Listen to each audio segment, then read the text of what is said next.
Today I want to show you how to clean a front-loading washing machine. Now the front loaders tend to get dirtier than the top-loading machines because of this rubber gasket.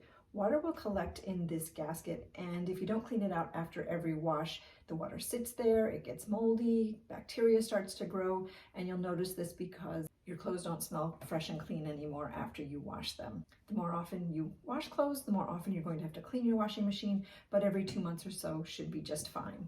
Grab yourself a rag or some paper towels, some distilled white vinegar, and I put some in a spray bottle, some good old-fashioned baking soda, and if you have some hard-to-reach areas that just don't seem to come clean, grab a toothbrush as well.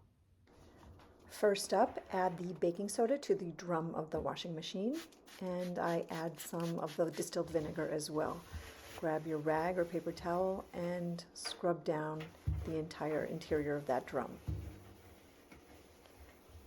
Next up, clean that gasket. Again, you can spray inside that seam or put some on a rag and wipe it until it is squeaky clean.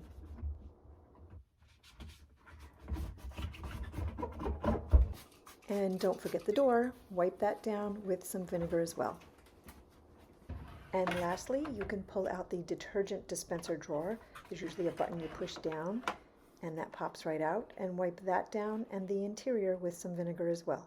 I like to add 2 cups of the vinegar to the compartment where the detergent normally goes.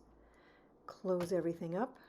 My machine happens to have a tub clean setting. If yours doesn't, set yours to the highest temperature possible and the longest running time possible.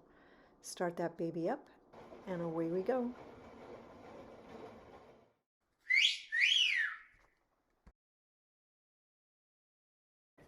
Whenever you are finished using the washing machine, take your rag and wipe down all the moisture off of the door, and then let's go back to that gasket. Pull open the lip and just take a few seconds and run the rag through that entire lip and get out any extra moisture. And then when I'm done, I like to take the rag and put it right there into the washing machine and tuck it under the lip of the gasket to catch any extra moisture. Other than drying out the inside of your washing machine, the most important thing you can do is keep the door open when you're not using it.